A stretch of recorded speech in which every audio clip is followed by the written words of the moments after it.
Hello everyone, my self Anjali और आज हम पढ़ेंगे क्लास 6 की ज्योग्राफी यानी भूगोल की बुक और उसका चैप्टर 1 है और चैप्टर 1 का नाम है सौर मंडल में पृथ्वी। तो हम अपने सौर मंडल के बारे में पढ़ेंगे और सौर मंडल में जो पृथ्वी है हम उसके बारे में अच्छे से आज पढ़ेंगे। तो चलिए स्टार्ट करते हैं। सूर्यास्त के बाद आकाश को देखना कितना अच्छा लगता है। आसमान में पहले एक या दो चमकते बिंदु ही दिखते हैं, लेकिन बाद में इनकी संख्या बढ़ती जाती है। आप इनकी गणना नहीं कर सकते। संपूर्ण आकाश छोटी छोटी चमकदार वस्तुओं से भर जाता है, जिनमें से कुछ चमकीले होते हैं एवं कुछ धुंधले। ऐसा प्रतीत होता है मानो आकाश में हीरे जड़े हों। इनमें से कुछ टिमटिमाते प्रतीत होते हैं, लेकिन अगर आप उनको ध्यान से देखेंगे तो आप पाएंगे कि इनमें से कुछ की टिमटिमाहट अन्य से अलग है। ये बिना किसी टिमटिमाहट के चंद्रमा के समान चमकते हैं। तो अभी तक हमने यहाँ पे पढ़ा कि हम आकाश में देखते हैं, रात के समय में आसमान में देखेंगे तो बहुत सारे हमें चमकते बिंदु दिखते हैं, लेकिन जैसे जैसे ज़्यादा रात होती है तो इनकी संख्या बढ़ती जाती है और इनमें से कुछ तो काफ़ी ज़्यादा चमकते हैं चंद्रमा के समान और कुछ बेहद कम चमकते हैं। इन चमकीली वस्तुओं के साथ आप लगभग प्रतिदिन चंद्रमा को भी देखते हैं। यह अलग अलग समय पर अलग आकार तथा अलग स्थितियों में दिखाई पड़ता है। आप पूर्ण चंद्र को लगभग एक महीने में एक बार देख सकते हैं। यह पूर्ण चंद्रमा वाली रात या पूर्णिमा होती है। 15 दिन के बाद आप इसे नहीं देख सकते। यह नए चंद्रमा की रात्रि या अमावस्या होती है। ऐसी रात में अगर आसमान साफ है तो आप आसमान का अवलोकन अच्छी तरह से कर सकते हैं। यहाँ पर हमें बहुत ही ज़रूरी चीज़ पता चली है, जैसे यह पूर्ण चंद्रमा वाली रात यानी पूर्णिमा होती है, जो जिसमें पूरा चांद हमें दिखाई देता है उसे पूर्णिमा बोलते हैं। और हर 15 दिनों बाद हम इसे नहीं देख सकते। नई चंद्रमा की रात्रि या फिर अमावस्या होती है। ऐसी रात में अगर आसमान साफ है तो आप साफ साफ आसमान का अवलोकन हम अच्छी तरह से कर सकते हैं। और जो चमकीली वस्तुओं के साथ लगभग प्रतिदिन चंद्रमा को भी देखते हैं। यह अलग अलग समय पर आकार तथा और यहाँ तक कि जो हमारा चांद है यह अलग अलग समय पर अपना आकार बदलता है तथा अलग अलग स्थितियाँ में दिखाई पड़ता है। जैसे जैसे जिस दिन चंद्रमा यानी पूर्णिमा होती है उस दिन जो चांद होता है लगभग एक महीने में एक बार देख सकते हैं हम। और उस दिन जिस दिन चांद पूरा दिखाई देता है उस दिन रात को पूर्णिमा होती है और यह 15 दिनों के बाद हम नहीं देख सकते। क्या आपको इस बात पर आश्चर्य नहीं होता कि हम दिन के समय चंद्रमा एवं इन सभी छोटी चमकीली वस्तुओं को क्यों नहीं देख पाते?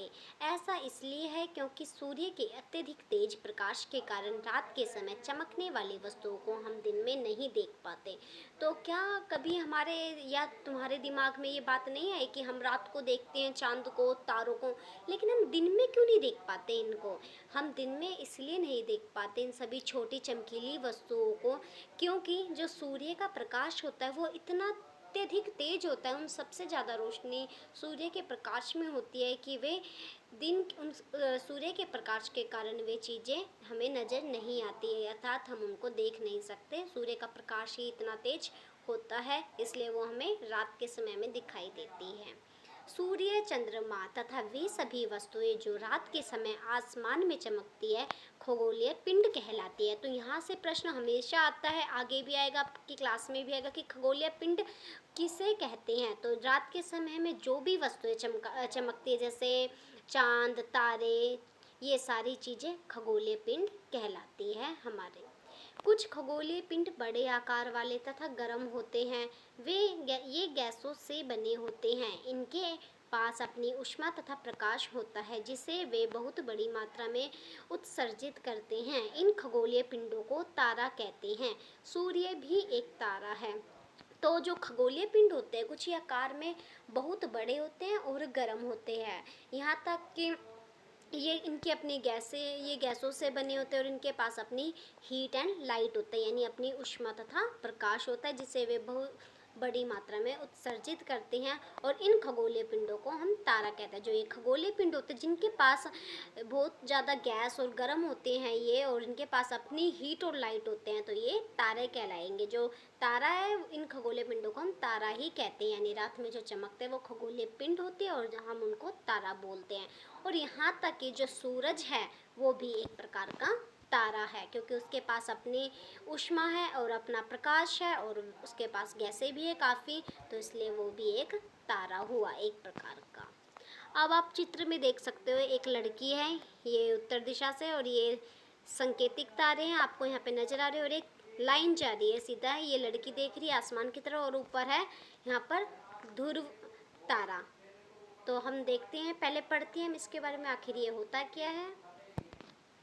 रात के समय चमकते हुए अनगिनत तारे सूर्य के समान ही है, लेकिन हमसे बहुत अधिक दूर होने के कारण हम लोग उनकी ऊष्मा या प्रकाश को महसूस नहीं करते हैं तथा वे अत्यंत छोटे दिखाई पड़ते हैं। तो रात को हम बहुत सारे अनगिनत तारे देखते हैं और वो सारे सूर्य के समान ही चमकते हैं, लेकिन वो हमसे बहुत ज़्यादा दूर है, वो सूर्य से भी ज़्यादा दूर है, इसलिए हमें वो काफ़ी छोटे दिखाई देते हैं सूरज के बजाय, और इसलिए हमें उनकी ऊष्मा और प्रकाश भी इतना ज़्यादा महसूस नहीं होता तथा वे हमें काफ़ी छोटे दिखाई देते हैं। आपने अवश्य ध्यान दिया होगा कि कुछ दूरी से देखने पर सभी वस्तुएं छोटी दिखाई पड़ती है। अत्यधिक ऊंचाई पर उड़ रहा हवाई जहाज कितना छोटा दिखाई देता है। तो ये तो आपने भी काफ़ी नोटिस किया होगा कि जो वस्तुएं ज़्यादा दूर होते हैं वे बेहद छोटी दिखाई देती है और जो वस्तुएं ज़्यादा दूर नहीं होती वो बड़ी दिखाई देती है। जैसे हवाई जहाज काफ़ी बड़ा होता है लेकिन वो हमसे इतनी दूरी पर होता है, इसलिए हमें वो छोटा सा दिखाई देता है, मानो जैसे कोई आकाश में पक्षी उड़ रहा हो उसके समान, लेकिन वह काफ़ी बड़ा होता है। रात्रि में आसमान की ओर देखते समय आप तारों के विभिन्न समूहों द्वारा बनाई गई विविध आकृतियों को देख सकते हैं। ये नक्षत्र मंडल कहलाते हैं। अर्सा मेजर या बिग बियर इसी प्रकार का एक नक्षत्र मंडल है, यानी जो रात के समय में हम देखते हैं जो विभिन्न समूह बनते हैं, अलग अलग शेप या आकृतियाँ बनती है, ये नक्षत्र मंडल कहलाते हैं। ये भी बहुत जरूरी है नक्षत्र मंडल। और जो यहाँ पे दो टाइप्स के नक्षत्र मंडल हमें दिए हुए हैं, एक अर्सा मेजर और एक बिग बियर, ये इसी प्रकार का एक नक्षत्र मंडल है। तो हमसे कोई पूछ सकता है कि अर्सा मेजर या बिग बियर क्या है, तो ये भी एक प्रकार का नक्षत्र मंडल है। बहुत आसानी से पहचान में आने वाला नक्षत्र मंडल है सप्त ऋषि। सप्त मतलब सात, ऋषि तो सप्त यानी सात, ऋषि मतलब संत, तो सात संत वाला यह सात तारों का समूह है जो कि नक्षत्र मंडल अर्सा मेजर का भाग है। जो सप्तऋषि है ये एक अर्सा मेजर का भाग है और ये सात तारों का, जैसे नाम से ही प्रतीत होता है, सप्त सप्त यानी सात, सात तारों का समूह होता है। अपने परिवार या पड़ोस में किसी बड़े व्यक्ति से कहिए कि वह आपको आसमान में और अधिक तारों, ग्रहों तथा नक्षत्र मंडल को दिखाए। अब आपके जो भी आस पड़ोस में बड़े होंगे, कोई भी या आपके बड़े भाई बहन, तो आप उनसे कहिए कि आपको वो आकाश में और भी दिखाइए। और अगर आप डेली आकाश में देखोगे तो आपको तरह तरह की आकृतियाँ मिलेंगी तारों से, तो आपको सप्तऋषि भी दिख सकता है। प्राचीन समय में लोग रात्रि में दिशा का निर्धारण तारों की सहायता से करते थे। ये बात तो सबको पता है, प्राचीन समय में घड़ी नहीं होती थी तो वह तारों की सहायता से या अंधेरा उजाले की सहायता से समय का करते थे। जैसे ज़्यादा रात हो जाती थी वो कहते थे रात हो गई, थोड़ा दिन काफ़ी तेज़ धूप चढ़ रही है सिर के ऊपर तो सोचते दिन के 12 बजे या बिल्कुल काफ़ी दोपहर हो रखे तो, और रात के समय वो तारों की सहायता से अपना समय देखते थे कि हाँ कितना समय हुआ है, क्या हुआ है, थोड़ा बहुत अंदाज़ा लगाते थे। उत्तरी तारा उत्तर दिशा को बताता है और जो उत्तरी तारा है वह उत्तर दिशा को बताता है। इसे ध्रुव तारा भी कहते हैं।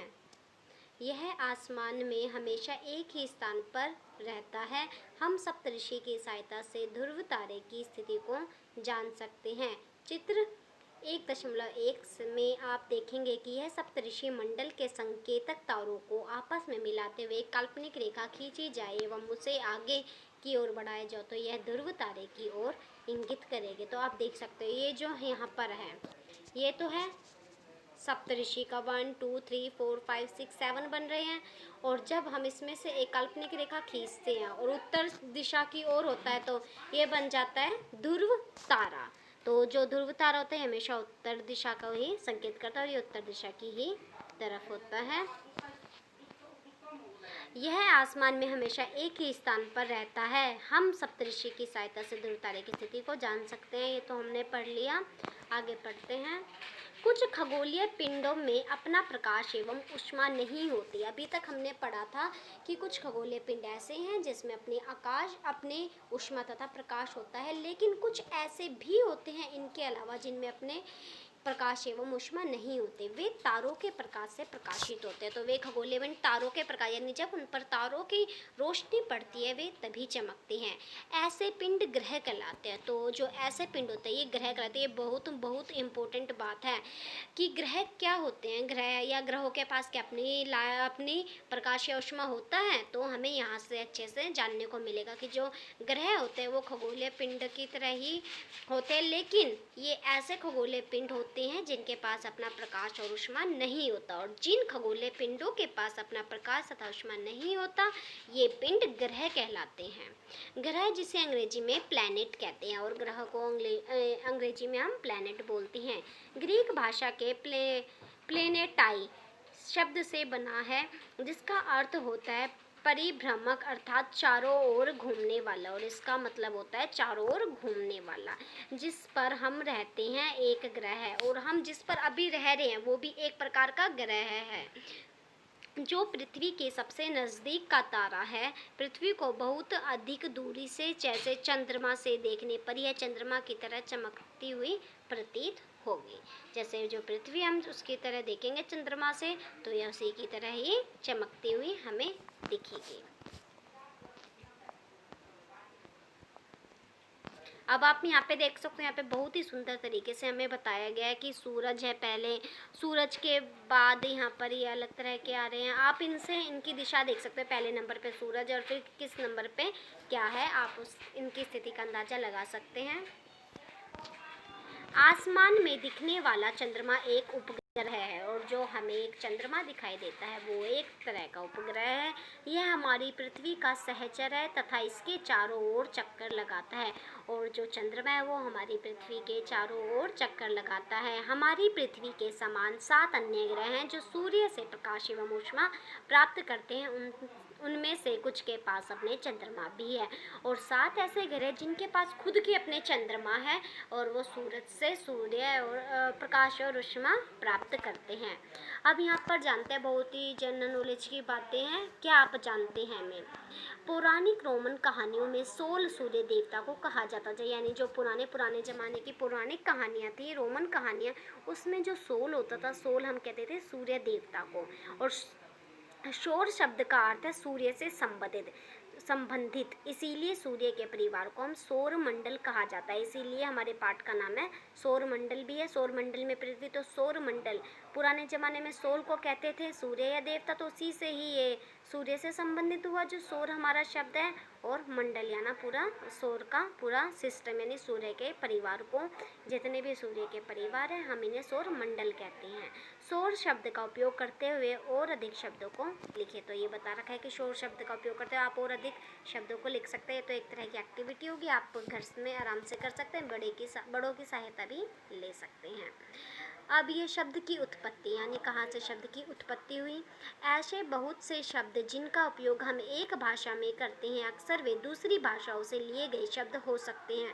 उदाहरण के लिए जियोग्राफी एक अंग्रेजी शब्द है और यह एक ग्रीक भाषा से लिखा गया शब्द है जिसका अर्थ है पृथ्वी का विवरण। पृथ्वी के बारे में हमें जो बताए जियोग्राफी को हिंदी में, जो हमारी ये बुक किताब है ये भूगोल की, हम इसको इंग्लिश में जियोग्राफी ही बोलते हैं, जिसका अर्थ है पृथ्वी का विवरण। यह 2 ग्रीक शब्दों से मिलकर बना है जिसमें जी शब्द का अर्थ है पृथ्वी एवं ग्राफिया का अर्थ है लिखना, यानी जो आगे का जी ई शब्द है उसका तो मतलब होता है पृथ्वी और ग्राफिया मतलब लिखना। तो आइए इसके संबंध में और अधिक जानते हैं हम यहाँ पर। जैसे यहाँ पे स्टार्ट जियो के साथ अगर लॉजी आए तो ये बनता है पृथ्वी का अध्ययन, यानी जियोलॉजी। इसमें हम पृथ्वी का अध्ययन करते हैं। और जियोमेट्रिया में करते हैं हम पृथ्वी का मापन। इसमें सारे मापन का अध्ययन आ जाएगा, सारा हम जो मापन करते हैं इसके अंतर्गत। और जियोइड्स का यानी पृथ्वी के आकार के अनुरूप, हम इसमें पृथ्वी के आकार वगैरह के अनुरूप को जानते हैं। तो ये जियो से बने हुए हैं, तो हम इसमें इन अलग अलग चिन्हों का अध्ययन करते हैं। क्या आप जानते हैं रात में आसमान को देखकर मनुष्य हमेशा से मोहित हुआ है। खगोलीय पिंडों एवं उनकी गति के संबंध में अध्ययन करने वालों को खगोल शास्त्री कहते हैं। तो खगोल शास्त्री आपसे कोई भी पूछ सकता है, खगोल शास्त्री किसे कहते हैं?